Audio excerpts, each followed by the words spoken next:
अब आकाश में उड़न की सिद्धि उसमें उस मंत्र से आ गई, वो अमर कथा से। अमर कथा में शिव जी ने पूर्ण परमात्मा की महिमा बताई, जो कबीर साहब ने उसको सुना रखी थी। इसमें काफी प्रकरण है, अब इतना समय नहीं जो मैं वो शायरी बताऊंगा आपको। कभी परमात्मा ने दया की बड़ी जेल में, फिर उनको विस्तार से समझाया करेंगे। गुरुदेव कह रहे हैं कभी परमात्मा दया करेंगे तो बड़ी जेल में समझाया करेंगे। बड़ी जेल का मतलब है जेल से बाहर आने के बाद गुरुजी जहां भी रहेंगे, जिस भी आश्रम में रहेंगे, उसको गुरुजी कह रहे हैं मतलब बड़ी जेल। क्योंकि अभी गुरुजी जेल में हैं, जेल से गुरुजी ये सत्संग कर रहे हैं, तो गुरुजी यहाँ के संविधान के अनुसार ये नहीं कह सकते कि अभी मैं छोटी जेल में हूं, मैं हिसार जेल में हूं। अभी गुरुजी जेल का नाम नहीं ले सकते यहाँ के विधान के अनुसार, क्योंकि जेल से बैठकर कभी आज तक किसी ने कोई सत्संग नहीं किए। सरकार जो है वो अलाउ नहीं करती। ये परमात्मा की लीला है, उनका खेल है, ये बाद में पता चलेगा इनके जाने के बाद। जैसे काशी के भंडारे में ऊपर से पानी की धारा आ रही थी, उस समय किसी के दिमाग में नहीं आई। सेवादार जितने भी थे जमीन से 1 फुट ऊपर चल रहे थे, किसी का ध्यान नहीं गया। रसोई में किसी का ध्यान नहीं गया कि इतने लड्डू जलेबी बर्फी ये कहां बन रहे हैं, रसोई घर कहां है, किसी का ध्यान नहीं गया। इसी प्रकार ये वर्तमान में जो हिसार जेल के नाम से जो सत्संग आ रहे हैं, ये बाद में पता चलेगा लोगों को कि ये तो सतलोक से आ रहे थे, सतलोक से। यदि गुरुजी वर्तमान में जेल शब्द का नाम ले दें तो यहां के संविधान के अनुसार उल्टा हो सकता है। इसलिए गुरुजी कह रहे हैं कि आपको विस्तार से आदरणीय गरीबदास जी की वाणियों को अगर कभी परमात्मा ने दया करी तो बाहर बड़ी जेल में आकर समझाएंगे। यानी वर्तमान में बैठे वो भी जेल ही है, और ये बाहर जब गुरुजी आएंगे तो ये संसार भी जेल ही है। तो बड़ी जेल का मतलब है बाहर किसी आश्रम में बैठकर, क्योंकि गुरुजी जहां बैठेंगे वो आश्रम ही है। वो चाहे ये सतलोक आश्रम हो, चाहे हरियाणा से बाहर कहीं हो, चाहे गुरुजी दूसरे देश में जाके बैठे, जरूरी थोड़ी है भाई। सारे संसार, सारी सृष्टि इस भगवान की, परमात्मा की है। दूसरे देशों में भी तो इसी परमात्मा के बच्चे हैं। क्या पता गुरुजी दूसरे देश में जाके आश्रम बना के बैठ जाएं, वहां भी तो उन्हीं की आत्मा है। क्या पता गुरुजी इन वर्तमान आश्रमों से किसी आश्रम में बैठ जाएं, क्या पता हरियाणा छोड़ के गुरुजी कहीं बाहर चले जाएं। तो गुरुजी उस जगह को कह रहे हैं बड़ी जेल, कि वहां बैठकर फिर थोड़ा विस्तार से और परमात्मा की महिमा किया करेंगे। तो कहने का भाव ये है कि सुखदेव ऋषि को अभिमान हो गया कि मैं बहुत बड़ा सिद्ध पुरुष हूं, आकाश में उड़ जाता हूं। तो बच्चों, स्वर्ग में जाने लग गया, और स्वर्ग के देवता ऋषि महर्षि सब उसको, उसकी ध्वना पूरी वो करे, सम्मान करें, उसकी आरती तारे कि बड़ा धन भाग है तेरे, बड़ी सिद्धि प्राप्त कर लिए। इन इतना पता सिद्धि आएगा, और जन्म से ही छोटी उम्र में आपको इतना कुछ प्राप्त हो गया, आप तो बड़े पहुंचे हुए हो। तो सब उसकी खूब अच्छी तरह प्यार रखे, महिमा गाऊं। एक दिन उसने स्वर्ग में जाने की इच्छा व्यक्त की, विष्णु जी के लोक में। वहां उसको इसलिए नहीं जाने दिया कि उसका गुरु नहीं था। विष्णु जी तक बात कही। विष्णु जी ने पूछा कि हे ऋषि जी, आपने गुरु नहीं बना रखा? अब नहीं, गुरु की क्या आवश्यकता महाराज, ये गुरु बना रहे वो नहीं आ पाए और मैं बिना गुरु के आ गया। विष्णु भगवान बोले ठीक है, वो अलग बात है, यहाँ वही रह सकता जो पहले गुरु बनाओ। फिर एक बीमारी और अहंकार के, मेरे बराबर पृथ्वी पर कोई गुरु नहीं, मैं बाल ब्रह्मचारी, वहां कोई ऐसा संत नहीं, मैं बनाऊं गुरु किसको? विष्णु जी ने कहा कि राजा जनक मेरे परम भक्त है, आप उनसे दीक्षा दो। यूं कह के विष्णु जी चले गए, उसको बाहर निकाल दिया पार्षदों ने। वो स्वर्ग में आए, वहां सारी कथा बताई। फिर अन्य स्वरूप, कोमल स्वरूप, फिर ऋषियों के पास आए नीचे, उनको बताया तो सब ने कहा कि सुखदेव बहुत बड़ी गलती कर रखी है, गुरु नहीं बनाएगा, गुरु नहीं बनाएगा तो गधा बनेगा।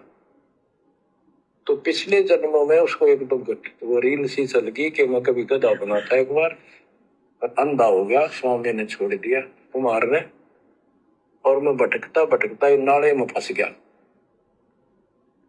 मेरा पुली बना दी लोगों ने, आन जान लागे। मैंने कहा नहीं, भटक के भूखा मर के, भूखा होकर तो मरा, प्राण निकले। उस भय से उसको चिंता बनी। फिर अपने पिता के पास वापस आता है। व्यास जी देख के बड़े खुश हुए कि बेटा आ गया। सारी बात पूछी तो सारी अपनी समस्या बताई पिताजी के सामने। पिताजी ऐसे ऐसे बात है, भगवान ने कहा कि राजा जनक को गुरु बनाओ। तो व्यास जी, क्योंकि जितने भी महापुरुष है वो एक सुर में बोलते हैं, उनको इतना ज्ञान तो है, गुरु गुरु बात नहीं बनती। उसने विशेष ज्ञान तो सुना नहीं था, वो बैटरी चार्ज होगी, उसने उड़ा कर रहता, उससे ज्ञान था ही नहीं इसको। तो व्यास जी बोले, रे बेटा मैं तो खुश था, चलो बेटा ना मेरे पास आया, पर न्यू चर्चा तो चल रही है व्यास का बेटा इतना पहुंचा हुआ है, अब तने गुरु नहीं बना रखा, मैं तो कमाल कर दिया। तो 2 कोटि का जीव नहीं, कल नहीं ये तेरा प्राण छूट जाएंगे या बैटरी खत्म हो जाएगी और नरक में जाएगा बेटा। गुरु बिन बात पड़ती है। तो आखिर में हार कहने बोला, हे गुरुदेव, हे पिताजी, मैं कैसे गुरु बनाऊं राजा जनक को। राजा जनक गृहस्थी भाई,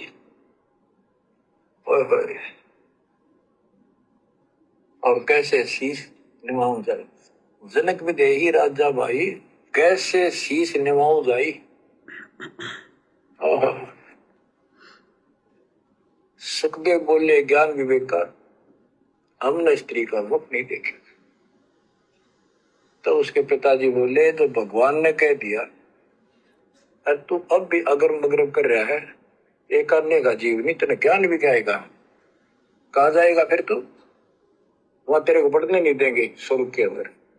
जो मरता क्या नहीं करता, राजा जनक के द्वारे गया, वहां चरणों माथा टेका और अपने कल्याण का मार्ग पूछा। बच्चों, क्योंकि यहाँ समय बहुत कम मिलता है, इससे बहुत सी जानकारी होगी आपको, अजब गजब ज्ञान होगा। क्योंकि अभी तक दास ने आपको केवल प्रमाण दिखाए, सारे ग्रंथ सुन जाए और 1 नंबर का ज्ञान आपके हृदय में जमा दिया कि जो दास कह रहा है वो सारी सच्ची है। अब दास कोड वर्डों में, संकेतों में भी ज्ञान समझाएगा तो भी आपकी आत्मा गिल्ला कैच करेगी। क्या कह रहे हैं गुरुदेव कि अब आपको दास अगर संकेतों में भी ज्ञान समझ आएगा तो आपकी आत्मा साथ साथ में उन बातों को कैच कर लेगी। अब कि गुरुजी कहाँ पर क्या संकेत कर रहे हैं, कथा क्या सुना रहे हैं और गुरुजी इशारा क्या कर रहे हैं। अब ये विशेष संदेश परमात्मा ने इसीलिए भेजे कोड वर्ड में, संकेतों में, क्योंकि पहले गुरुदेव ने हमें साथ संगति से जोड़कर इन संकेतों को समझने के योग्य बनाया, ताकि हम खुद भी समझकर दृढ़ हों और वीडियो बना बनाकर सतलोक आश्रमों से जुड़ी आत्माओं को भी समझाने का प्रयास करें। जैसे गुरुदेव ने बताया, सुखदेव ऋषि अभिमान में फूल गया, जैसे आज ये गुरुजी के परिवार वाले फूल गए, कोऑर्डिनेटर लोग फूल गए, पैसा प्राप्त करके, धन माया प्राप्त करके, अनाप शनाप पैसा इनके पास में, आश्रम पे आश्रम खोल दिए, दुनिया में बांट रहे हैं, फोड़ रहे हैं अपने कर्म। अब आज यदि भाई और बहनों सुखदेव वाली अगर स्थिति होती, आज अगर सुखदेव वाली स्थिति होती, या आज जैसे गुरुजी का परिवार या कोई भी कोऑर्डिनेटर अगर वहां चला जाए धर्मराज के दरबार में, तो धर्मराज ये पूछेगा, बेटा साथ संगति से जुड़ा हुआ था क्या? ये क्या कहेंगे, हमें क्या जरूरत थी साथ संगति से जुड़ने की। सुखदेव क्या बोला, राजा जनक गृहस्थी भाई, कैसे शीश नवाऊं जाई। तो पवन दास गुरुद्रोही भाई, कैसे साथ संगति से जुड़ू जाई। तो वो धर्मराज ये कहता, गधा बनेगा गधा, जाके साथ संगति से जुड़ जा, भक्ति कर ले। जैसे बिना गुरु के मोक्ष नहीं, ऐसे कलयुग की पिछली पीढ़ी में बिना साथ संगति से जुड़े मोक्ष नहीं। ये साध संगति सतगुरु रामपाल जी का यथार्थ मिशन है। तो भाई जैसे सुखदेव को घमंड था ना, अहंकार था कि मेरे बराबर तो कोई नहीं है, राजा जनक क्या लगे, मैं तो बाल ब्रह्मचारी हूं, मैं तो गुरु जी का बेटा हूं, मैं तो गुरु जी की बेटी हूं, मैं तो कोऑर्डिनेटर हूं, मैं तो आश्रम संभाल रहा हूं। ये साथ संगति वाले क्या लगे हमारे आगे? भैया कुछ भी नहीं लगते, लेकिन हम परमात्मा के सब कुछ लगते हैं। इसलिए साध संगति से जुड़े बिना इस कलयुग की बिचली पीढ़ी में मोक्ष की उम्मीद भी मत करना। भले तुम कुछ भी हो और तुम्हारे आगे हम कुछ भी नहीं है, लेकिन भैया अगर मोक्ष प्राप्त करना है इस कलयुग की बिचली पीढ़ी में, तो ये जो मोक्ष मार्ग है ना, ये साध संगति है। ये किसी पवनदास का चलाया हुआ मत समझ लेना। पवनदास तो खुद नौकर है, साध संगति से जुड़कर अपनी भक्ति कर रहा हूं। ये सतगुरु रामपाल जी का मिशन है। ये बिना साध संगति से जुड़े, और ये जितनी भी भक्ति मर्यादा संघर्ष साध संगति से जुड़े भाई बहन कर रहे हैं, इस प्रकार से भक्ति किए बिना मोक्ष नहीं है। तुम गुरु जी के बेटे बेटियां क्या, चाहे तुम उनके कुछ भी लगते हो उनके, अरे गुरु जी के माता पिता का मोक्ष नहीं हुआ साध संगति से जुड़े बिना। तुम लगते क्या हो बेटा बेटिया? 2-4 साल गुरु जी के साथ में आश्रम में रह लिया तो क्या तुम सुखदेव बन गए? जुड़ना पड़ेगा अगर मोक्ष चाहिए तो। और गुरु जी के जेल से बाहर आने से पहले पहले जुड़ गए तो मोक्ष है। अगर आजीवन मर्यादा में रह के भक्ति करते रहे तो गुरु जी के आने के बाद तो पूरी दुनिया जुड़ेगी, लेकिन वो पार होने वाली स्थिति में नहीं होगी।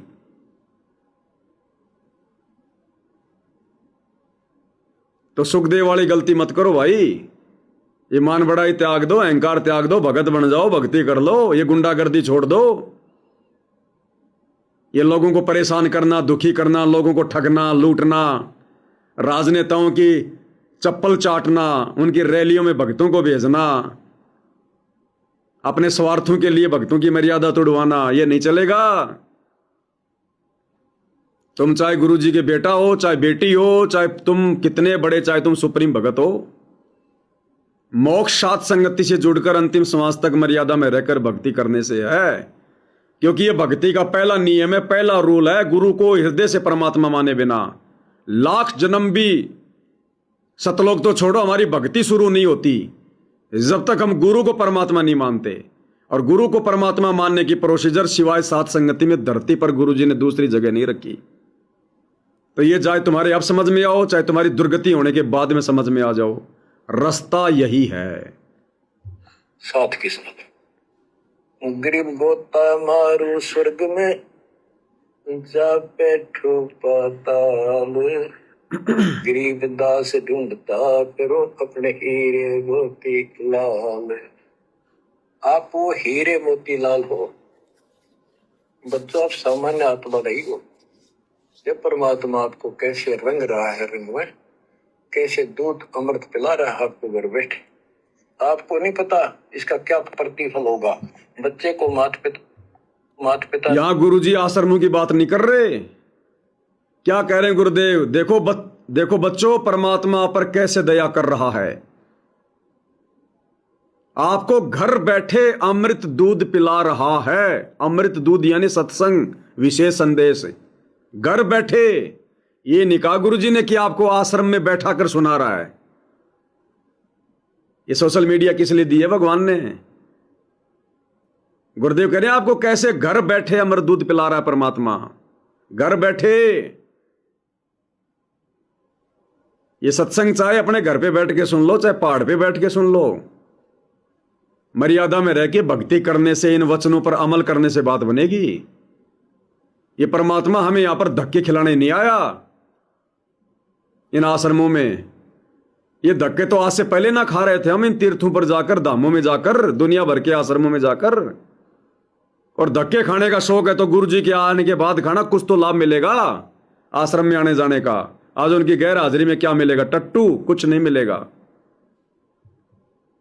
आत्मा आपको कैसे रंग, आप वो हीरे मोती लाल हो बच्चों, आप सामान्य आत्मा नहीं हो। जब परमात्मा आपको कैसे रंग रहा है, रंग में कैसे दूध अमृत पिला रहा है आपको घर बैठे, आपको नहीं पता इसका क्या प्रतिफल होगा। बच्चे को माता पिता दूध पिलाते हैं, बढ़िया भोजन खिलाते हैं, उनको पता है कि इसको कितना इसका लाभ मिलेगा। बच्चे को क्या वो धक्के तो पिलावे, खेलने लग रहा हो, माँ लाओगी बुला के, आजा भाई आजा बेटी, दूध पियावेगी। बस दूध पीता पीता भी मैं सोचा बच्चा अब छोड़ दे, जल्दी ही टांग ठोकू बाहर खेलता हूँ। अब वह दूध पिया के फिर छोड़ देती, जा भाई खेल है तुम। तो बच्चों ये अमृत दूध है आपकी आत्मा के लिए। अपना काम करो, संसारी काम करो, फिर तो दिन का जो होमवर्क क्लास वर्क है वो भी करो। तो ज्ञान का जो असर है ये व्यर्थ नहीं जाएगा, आपकी आत्मा को इतनी ताकत दे देगा जिसमें भक्ति बिल्कुल सुदृढ़ हो जाएगी, सुरक्षित रहने लग जाएगी। क्योंकि मन में दोष नहीं रहेगा, कोई गलती करे बनेगी नहीं, तो सब कुछ सुरक्षित रहेगा। मन में कोई दोष नहीं बनेगा ये विशेष सत्संग सुनने से, कोई गलती नहीं करोगे। अरे आश्रम में तो आए दिन गलतियां होती हैं भाई, आए दिन भक्तों की मर्यादा तोड़वाई जाती है, बड़ी बड़ी गलतियां कर चुके हैं। तो गुरुजी किन के लिए कह रहे हैं यहां पर? ये गलतियां तो साध संगतियों में होना बंद हो गई, मन का दोष साध संगतियों में बंद हो गया, भक्ति सुरक्षित साध संगति से जुड़े भाई बहनों की हो रही है। तो गुरुजी किसके लिए संकेत कर रहे हैं? विशेष संदेश किसके ऊपर असर कर रहे हैं? साध संगत वालों के लिए। ये व्यर्थ नहीं जाएगा, आपकी आत्मा को इतनी ताकत दे देगा जिसमें भक्ति बिल्कुल सुदृढ़ हो जाएगी, सुरक्षित रहने लग जाएगी। क्योंकि मन में दोष नहीं रहेगा, कोई गलती करे बनेगी नहीं, तो सब कुछ सुरक्षित रहेगा। आपके मोक्ष के लिए परमात्मा ने कसर नहीं छोड़ रखी, जो भी संभव व्यवस्था है वो सारी कर दी है। बच्चों तुम भी दया करियो। अब सुनो आगे, एक तीर से दो शिकार, सुने हैं ना कहावत। अब परमात्मा ने कौन सा संकेत तो अपने सत्सेवक बच्चों पर कर दिया, जो अभी आपने सुना कि बच्चों आपकी भक्ति सुरक्षित रहेगी, आप दृढ़ हो जाओगे, आपके मन का दोष निकल जाएगा, कोई दोष नहीं रहेगा आपके मन में। वो संकेत तो कर दिया परमात्मा ने सत्सेवकों के लिए, जो कि ऐसा हो रहा है, ऐसा हो चुका है। मन का दोष क्या है? सबसे बड़ा मन का दोष है गुरु को परमात्मा के अलावा मानना। कबीरा तेनर अंध हैं जो गुरु को कहते और, यानी भगवान के अलावा जो गुरु को और कुछ कहते हैं कि ये तो हमारा गुरु है, ये तो संत है। ये सबसे बड़ा दोष है भगत के लिए, अपने गुरु के अलावा किसी और में परमात्मा देखना सबसे बड़ा दोष है। तो वो दोष परमात्मा ने किसका समाप्त किया? साध संगति वालों का। तो वो संकेत तो कर दिए सारे गुरुजी ने सत्सेवकों के लिए कि तुम्हारी भक्ति भी जो है वो सुरक्षित रहने लग गई, तुम्हारी मन का दोष भी खत्म हो गया और तुम जो है वो दृढ़ भी हो गए। और आगे अब परमात्मा उन आश्रम वालों के लिए कह रहे हैं कि बच्चों अब तुम भी दया करियो। गुरुजी कह रहे हैं मैंने तो दया कर दी, विशेष संदेश भेज के, तुम्हें भक्ति दे के, नाम दे के, भगत बना के। अब तुम भी मर्यादा में रह के भक्ति करके, गुरु को भगवान मान के, गुरु को प्रसन्न करके मेहर कर दो। क्या कह रहे हैं परमात्मा? अब ये संकेत उन आश्रम वालों के लिए है, करती है। बच्चों तुम भी दया करियो, रहम करियो उस परम पिता पे और इस दास। बताओ बच्चों, तुम भी दया करियो, रहम करियो उस परम पिता पे और इस दास पे। और इस दास की उम्र देखो, क्या कह रहे हैं परमात्मा इन आश्रम वालों से? बच्चों तुम भी दया करियो, रहम करियो उस परम पिता पे और इस दास की उम्र देखो। और दास कहाँ है 9 साल से, ये देखो। और यहां से आपके लिए क्या कर दिया उस दाता ने, उस मालिक को देखो ध्यान से। आप बालक नहीं हो, आपकी आत्मा में समझ आ जानी चाहिए कि ये क्या हो रहा है।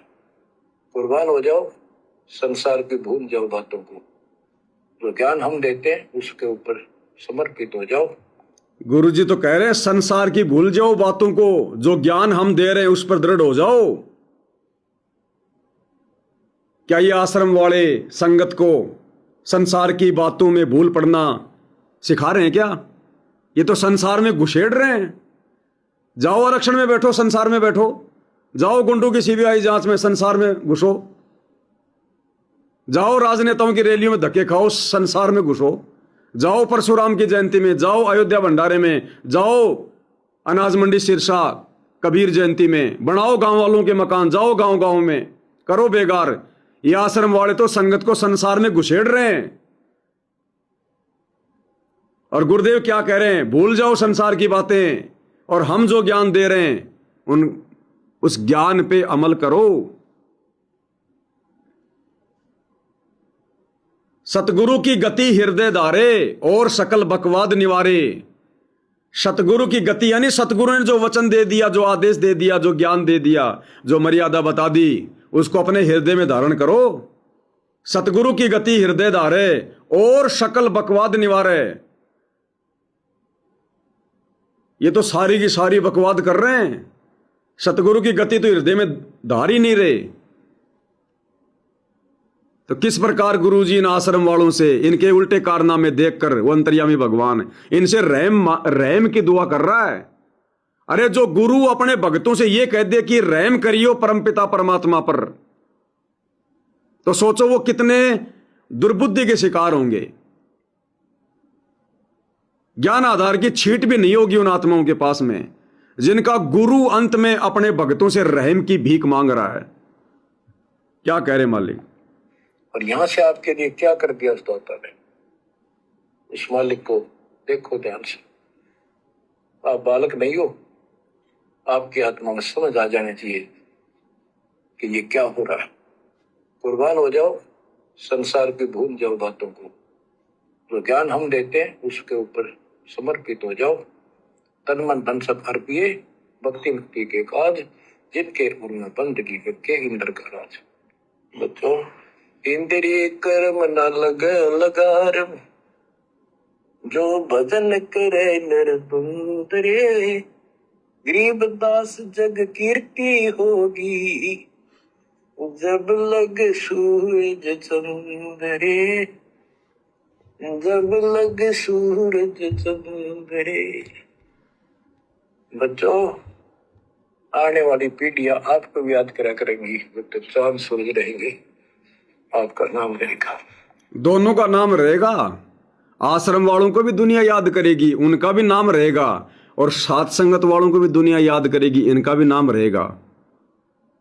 कि कौन सा गुरु को भगवान मान के मर्यादा में रह के संघर्ष करके अपनी आत्मा का कल्याण करवा गया, और कौन से नालायक भगत सात संगति से ना जुड़कर भेड़ चाल में सतलोक आश्रमों से जुड़े रहकर गुरु का वचन तोड़कर गुरु को नाराज करके और यहीं काल के लोक में फंसे रह गए। तो दोनों का नाम रहेगा आने वाले समय में, दोनों को दुनिया याद करेगी। इतिहास बन चुका है कि हमारे कौन माता पिता, कौन दादा परदादा दादी इसे अमृत ज्ञान को हमारे पूर्व में लाए थे। आने वाली पीढ़ियों के उद्धार के लिए तुम जिम्मेवार हो। कुर्बान हो जाओ, परमात्मा आपको मोक्ष दे, सदा सुखी रखे। सत साई।